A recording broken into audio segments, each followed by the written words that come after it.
SCP-1092, Object Class Euclid. SCP-1092 is an Osteichthyes class fish, during its aquatic phase virtually indistinguishable from other related fishes, except for a tendency towards aggression. However, only adolescent and adult instances of SCP-1092 have been observed outside of a living host. Juveniles are obligate parasites. The fish infects the circulatory system of its host, absorbing oxygen and nutrients directly from the host's blood.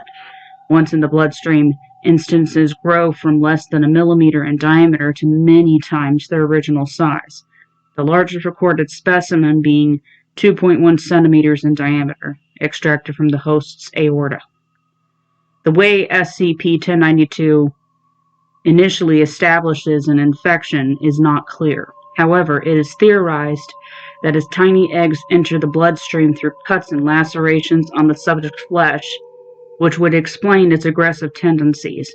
It has been known to infect a number of large mammals, including goats, sheep, humans, and pigs. Subjects infected by SCP-1092 often experience fatigue, weight loss, and increased appetite. Further, many subjects affected will report fluttering or squirming sensations inside their body. Nevertheless, it must be noted that a significant portion of those infected experience no noticeable symptoms until the parasite has matured to the end of its parasitic stage. Once the fish have matured within a host for 6 to 9 weeks, they will be ready to enter their aquatic stage. SCP-1092 would generally wait for its host to be contacting or surrounded by a significant amount of liquid water.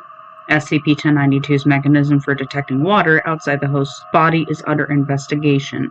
See document.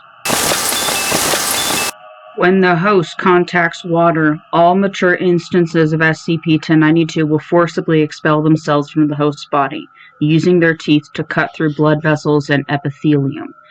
Subjects will sustain anywhere from minor injury to severe blood loss and death depending on the location and severity of infection. It is important to mention that a small but notable portion of subjects will experience a secondary stage of infection. In these individuals, SCP-1092 will travel up the carotid artery, at which point Addendum 1092-01 Incident A. Unknown to any Foundation staff at the time, Agent was exposed to SCP-1092 and the infection progressed unchecked for at least 6 weeks. It is hypothesized that Agent was initially infected via a small cut on the inside of his lip. SCP-1092 exited his body without warning while he was taking a shower in facilities at site. Although medical attention was given almost immediately, the hemorrhaging proved too extensive, and Agent died within the hour. Addendum 1092-02 Incident B. A member of the research team investigating SCP-1092, Dr. despite having no prior history of violent behavior, was somehow able to gain control of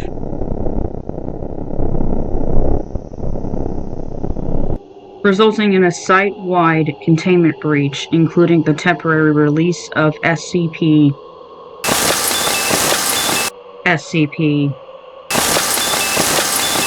and SCP. This was suspected to have been a distraction staged in order to allow Dr. to unnoticed.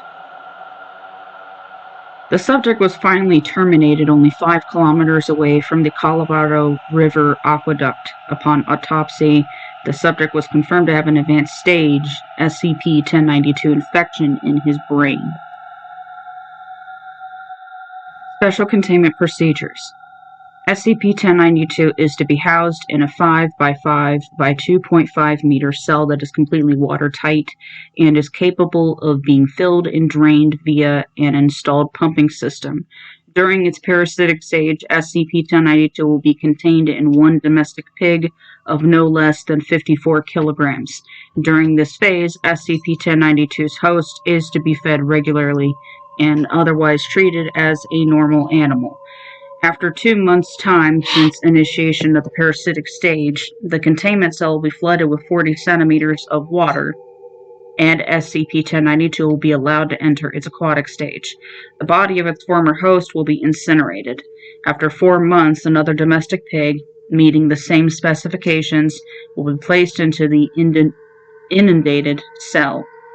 Upon successful infection, the water will be drained and boiled 3 times at no less than 200 degrees Celsius before being disposed of.